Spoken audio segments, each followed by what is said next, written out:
Hey everybody, it's Anna J. Walner with the Author Library, and today I am pleased to be joined by author Terry Shepard. Terry, would you like to introduce yourself? Anna, it's so great to be with you in Prada down there in Houston. Thanks so much for having us. It's a gorgeous day here in Jacksonville, Florida. God, it looks like it. Yeah, and it's cool enough that we have the windows open until it gets all hot and sticky, and then we'll close them and turn the AC on. But it's very hard to write on days like today. So I know, I know. I completely, I feel you 100% across the board about the humidity, the weather, and wanting to be outside instead of inside on days like today. Because we at this time of the year, we don't get those good days that frequently. well, Down here and in the South. it's been it's been interesting because the latest Jessica Ramirez book, Chasing the Captain, is brand new out, and Yes. I've been talking with all my friends like you about when is the right time to reduce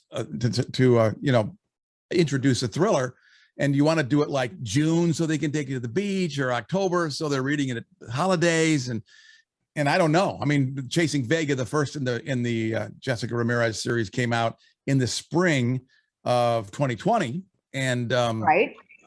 I originally was hoping to have Jess 2.0 ready in December, and then it was February, and then it was June, and then it became August.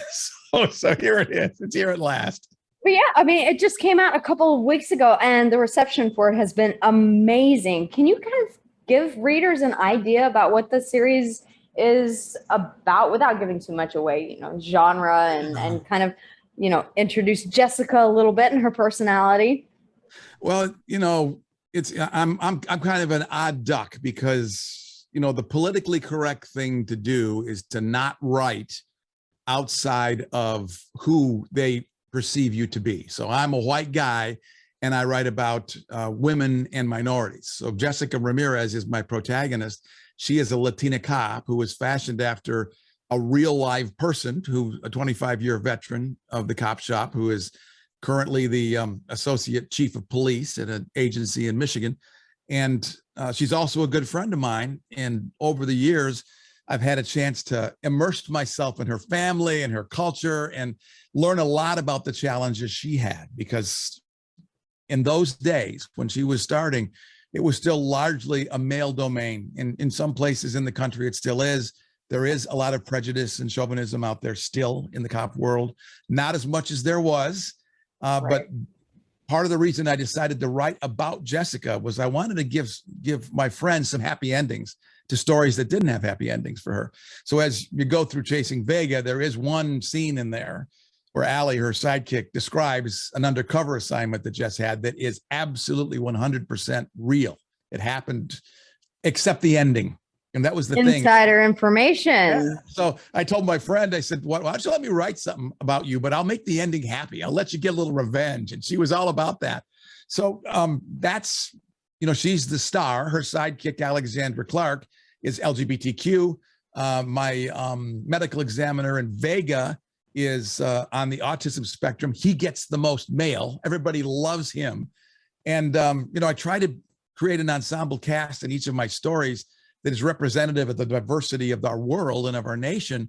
And I try and write my heroes in a way that makes people who look like them want to be like them. So, for example, the exciting new characters in Captain are all in the UK, because Jessica, who has a Twitter feed of her own, has a huge following in the law enforcement community in Great Britain. And so they started telling her, when are you going to do something, tell a story over here? So I put the whole second act of Chasing the Captain in London. That was where it was. That is so awesome. And it was, it was great because I had this whole cadre of people that I had beta readers like crazy in the business who were real happy, especially the women loved to tell me what I was doing right or wrong in the story. So hopefully people will see it as an authentic kind of fish out of water story for Jess, who's partnered with a half Scottish, half South African Zulu detective inspector from the Met in London. So we have that dimension, a person of color with another person of color trying to chase a murderer that nobody wants them to catch. That's kind of the underground thing, is that there's political ramifications to this thing that, Jessica's involved with, and people keep telling her they try to wave her off. But of course, as my good friend Danielle Gerard, the author, said, Jessica has a rock solid moral compass and refuses to be deterred from getting what she wants. And that's part of the adventure. It's also her flaw, right? All the great protagonists have flaws. And her flaw is that once she's focused, she gets emotionally connected. And as Allie always says to her, when you start making it personal, you make mistakes. And Jess makes a lot of mistakes in Chasing the Captain. So is Allie, because Liana, Liana Yes. is the person She's that British. she teams Yep. up with in the UK, but is Allie there as well? Does she Allie go? ends up there. Yep. I mean, Allie does the legwork for Jess back in the US. The story starts actually, the way I originally wrote it, it started in the Nashville prison, and Jessica is being forced by her chief to witness an execution of a guy that she caught on her first day on the job. And 10 years later, they're going to execute him, and her chief wants her to go down there. He's always trying to break her spirit. But as I was reading it, I don't know how you do things, Anna, but I always write for the screen, and there wasn't enough action. I was starting out with her sitting, watching the death chamber and watching him strap him in. So I decided I needed to have some action beforehand to set things up. So I wrote a couple of scenes that really are exposition scenes where we get to see the captain at work doing his nefarious work. And it's great fun popcorn movie stuff. There's a proving ground test track scene at the very beginning with basically a Detroit version of a Tesla that's going to be a Daytona 500 race car. And these guys are thinking they're going to change the whole frame of racing because they've invented a battery pack that can go for 500 miles without a recharge. And the thing's totally run by artificial intelligence. So people could pay to sit in the driver's seat at the Daytona 500 and not have to do anything. And so that's how the thing opens, is this guy is testing his invention alone with his partner who's in the crow's nest watching it. And he's talking to the car, and the car's talking to him. And what happens is that when he sends the data package on his last lap up to the internet, that's when the captain takes over the controls and drives the car into some pylons and blows it up. So that works great on the screen. It was really set the stage for me. And it also opened things for Jess. But what Allie does in The Captain, Jess very quickly, for other reasons, is forced to leave the country. She finds out that there's a contract on her life from a small-time crime lord in Illinois that wants retribution on her for busting him. So her boss makes her leave the country. So Allie's got to do the legwork back in the US. And Allie, when I was writing Vega, it was a challenge because Allie was the better character. She was much more fun. She's like fearless. She's brilliant. She could be working for a company making $1 zillion in computer forensics, but she likes working in this small town police department. She likes being there. So she's not afraid to take anybody on. And, it's part of also, I think, part of her coping mechanism, as I've talked to my LGBTQ friends, to craft her personality. They all admit to me that they have these coping mechanisms to be able to, hide their uncertainty about acceptance, right?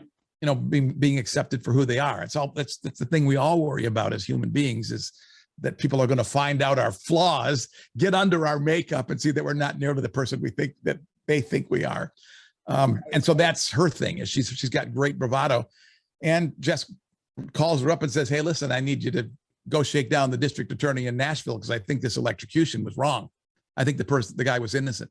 And that's how Allie gets involved, and she ends up in London, and she and Liana Evans, turn out they have something in common, and it becomes her first love affair. So it's that's part of it too. It's just great fun. I had so much fun writing it. I don't know if this happens to you, Anna, but you put the book down after you're ready to publish. And I know. To go. And when I got the author copy, it's the first time I looked at it in 2 months. So I read it, and I couldn't put it down. I'd forgotten some of the stuff. It was just fun. It's really, when that happens. I do. It is funny. I was actually just talking about this last night, is that, a lot of authors, whenever the book comes out, you know, you don't really like pick it back up again and read it. And then whenever you finally do, you're like, yeah, I'm getting into this again. Well, and it's so much fun. One of the things I've really enjoyed is I've gotten to know other authors like you, is to read the body of work from the beginning, to watch how they develop as writers. Yeah. Because we learn something in every book. You know, when I read Vega for the first time, I just saw all the flaws were jumping out at me about mistakes I thought I made writing it. And we're harshest critics too. Yeah, we are. We are. I don't know. I've yet to get a 1-star review, so I don't know what that feels like. But I'm sure they're out there. No, I blissfully haven't yet. I've got a couple of 3-star reviews, but you know, that comes with the territory, you know, and you just kind of have to. I like seeing those because it's, you know, it lets you know that, you know, just as, you know, we all have our different tastes in music, food, and clothing, and you know, everyone's going to have their own taste and their own feelings about the book. So that's inevitable for any author. So it's, you know, you kind of have to just accept that that's part of the territory. Yeah. Yeah. How do you take criticism? Does criticism bother you about your writing? Oh, no. Actually, a lot of those, you know, when my ARC readers come back and tell me, there's a select group of ARC readers that I have that text me, have texting rights and emailing rights, and they'll come back and they get the book well ahead of time, and they'll say, they're almost like beta readers, and it's after the book has been proofed and everything, and they'll say, you know, I really didn't like this, or I felt like you were kind of mean to this character and you could have softened the blow a little bit. And I'll say, okay, I respect you enough, you know, to take your opinion into account. And I might go back and tweak a few things or restructure the scene to be a little kinder and gentler. Mm-hmm. And so, you know, I gladly take that feedback, because as authors, we see things from a writing perspective, but a reader sees things from a completely different perspective. That is so true. Oh my gosh, that's so true. Yeah, I love feedback. I think you know, I'm a big believer in the diamonds in the dirt theory. And so what I spent a lot of time in business, and of course I talked to a lot of unhappy customers, and the ones that took the trouble to try and get to me as the CEO, I knew that they cared enough to want to give me feedback. And I tried to peel back and understand what was really there behind the emotion, right? And in the reading world, I love it when an author will say to me, you know, this scene didn't work, and here's why I think it didn't work. My own policy for reviews is I won't post anything less than a 5-star review on Goodreads or Amazon. Anything less than that is a personal conversation with the author. Because we're all in this together, and I think we all want to improve in the craft, right? And that's what we've got to do to help each other. But you know, the other thing is that we have our tastes, right? I mean, your genre is different than mine. Oh, yeah, absolutely. And people just don't like the genre, and you can't. But if they don't, well, I don't know why they would review it if they don't like the genre. That's one thing I don't understand. As I read some reviews for other people, is that people say, I don't get into this genre at all. I give it a 1-star or a 2-star, and I'm thinking, well, don't even review it. Go read something that you like and tell me what you think about that. Yeah, no, I completely agree with you there. But yeah, as any, you know, like I've told people, you know, whenever they've asked, you know, I didn't really love the book and I want to leave a not so great review. And I'm like, well, think of it like an employee review. Maybe highlight some of the things that you did like about the book on one hand and say, but I wish the author would have ... Yes. And then you can actually help other authors grow. But it's through a well-written constructive critique as a 3 or a 4-star review. So that's some ways that you can leave a good review, for even if it's not, I loved this book and it's amazing. Yeah. That's what we want. I think we all want to be better. And, you know, it's interesting. I think sometimes, especially in this world of social media, we're prone to let the heat of our emotions out much more easily on social media platforms for whatever reason. I think a lot of people think they're anonymous there, and it's just a habit. But I always try and think about it. Is it something that I would say to you face to face? Right. And how could I phrase it in a way that would make you at least want to think about it? Because, you know, the the things that we share are so much more than the things that divide us. And a lot of times the things that we don't understand about why people have such strong opinions that are at variance from ours is the why. We don't understand why they're in that space. And that's part of the fun of writing when you create these characters, is because your readers, when you start out, they don't know the why. Right. And you slowly reveal it as things go on. And that's part of the fun.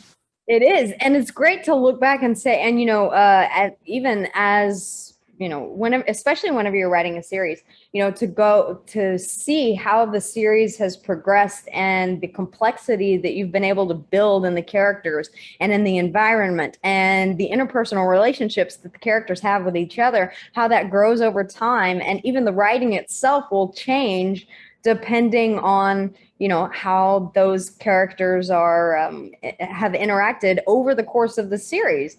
So that's, like we were talking, there's a natural progression that goes along even from the first to the second book. Yeah. I mean, do you ever grow tired of your protagonists? No, I don't. In fact, I'm finishing up editing the 4th book in the series, and I'm sad because I don't want to see them go. I really don't. Yeah. Yeah. Yeah. When I talk to some of the folks that have these long running characters, I think after a while, it's hard for them. You can see in the later books that they're struggling to find something new for them to do. True. And, part of what I've been exploring with Jess, I have 3 plots underway right now for Jess 3.0. And one of them is, I talked to another good author friend of mine, and I said, in your last book, your cop just had a kid and she's got to go on maternity leave. Do you want to write a standalone, and we'll have Jess come and work in your world? So I'll send her to your character's world, and let's put her in there as a fish out of water and see what happens. And then we can bring them together for the climax of the story so they can work together. So we're experimenting with that. So they meet at the beginning in a training session, and then I've already written the climax of it where they have to work together at the end to solve the mystery. And sometimes I think that helps to be able to find other ways to deploy your character, and keep it fresh for your own creative health. Right. Exactly. No, I completely agree with you. And speaking on that, do you have, you've already mentioned that there will be a 3rd book in the series. Do you know kind of, and you said that you've already kind of, toyed around with the final, scene. You've got that in your mind. You know where it's going to end. So how many books do you expect in the Jessica Ramirez series? In the Chasing the Captain is the second. You've already got the first, Chasing Vega. And then, so where do you think this went? 4 books, 5, 6? I'm old enough, Anna, that I try and do stuff that I enjoy. I'm really trying to bracket. There's two things I'm working on right now, trying to figure out what I enjoy, what I want to do more of, and what I want to stop doing. Yeah. And when I started writing, I was writing simultaneously in 3 genres. Wow. I write the grown-up thriller stuff, but I also stumbled into this kids realm with Juliet and the Mystery Bug. When COVID came out, my grandkids had questions about it. So, I wrote a one-off basically for them. I didn't even plan to publish it. My son-in-law, who's a graphic designer, did the work on the illustrations. And I went to the CDC. I talked to the guys at the CDC about, how should we wash our hands? How should we mask? How should we sneeze? And what would you want to tell children about the science of vaccines? And that's what I put into the book. The thing that I made to make it accessible to them was I wrote it in the style of Dr. Seuss. So it's like reading Green Eggs and Ham. Yeah. And I did it just for them. And it starred my granddaughter. Our 5-year-old granddaughter came to us with Down syndrome. She's absolutely a joy. She's smart as a whip. But she likes to tell me, she says basically that she's from Venus and she's trying to understand Earthlings. That's what she's trying to do. And so she has this different way of communicating. And so I figured if I could teach her the skills through this book, that it would be, it might have some traction. And what happened was that the neighbors wanted copies. So I, went to Book Baby and had them print, 20 more. And then the schools got a hold of it and it started appearing in schools. And I heard from doctors' offices. So I decided to do the whole 9 yards with it. Yep. And Yep. and it ended up being a thing. So now right now, today, it's being circulated in DC. And the CDC's looking at it, and we're pitching Pfizer and Moderna to buy 250,000 of them so that they can distribute them for free to doctors' offices around the country. Wow, that would be awesome. Because that is something that's difficult for kids to grasp is, I mean, you really can't go into it saying, saying it is fun. Yeah, it was really fun trying to explain it. It's tough to explain it to them in a way that they will, understand. So I think that's needed. This is the magic of the Dr. Seuss kind of language, is that people remember it. The complaint I get about Mystery Bug is that the kids won't let go of it. It becomes the book they want to hear again and again every night at bedtime. And God, it's the Baby Shark of books. It is. Yeah, I think it could be. It could be. And so the interesting thing I've learned, Anna, about this, which I think is spilled into Jessica's stuff, is that you really have to think, we can't just be content creators. We have to think broadly as brand marketers. Mm-hmm. So when I was thinking about how to get Mystery Bug out there, I heard from a teacher who said, I want to use it in my class. So I went to the University of Michigan School of Education and I said, does this fit in the core curriculum and which grades? And can I engage you to help me create lesson plans so I have a package for this thing that I can hand to teachers? Like a whole media packet. Yeah, a whole media packet with the book. Exactly. Yeah. And so Jules and I will read, we'll read it. We have a performance that's on YouTube that we'll, do for schools. And so I'll do that on Zoom, and then I'll hang around afterwards to answer questions from the kids about the book and writing and stuff like that. It's great fun, but they all invariably, there's sales after that.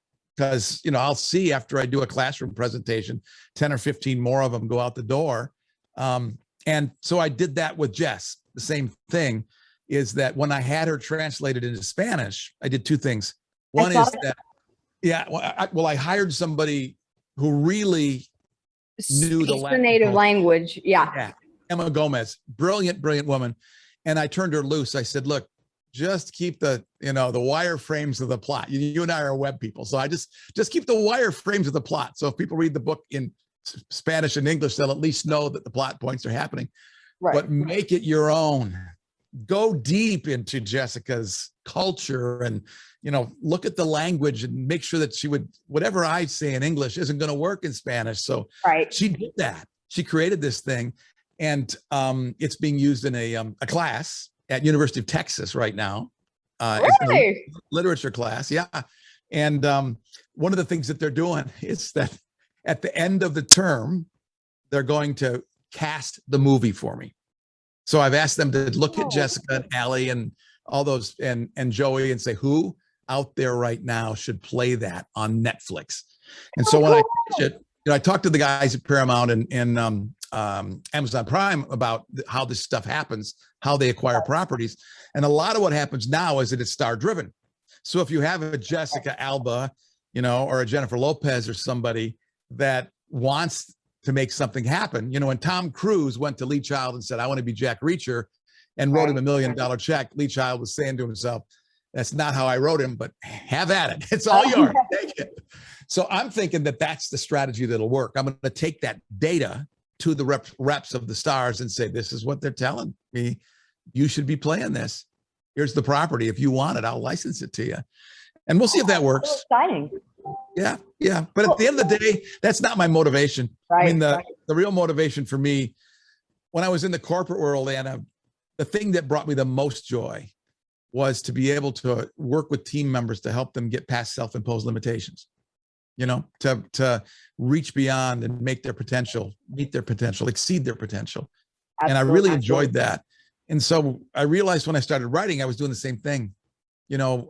Jessica has to do some transformational stuff. Her character has to evolve if she's going to be ultimately effective in her role. And that's part of what this saga is her development, because she discovers in Vega that revenge isn't what she thought it was going to be.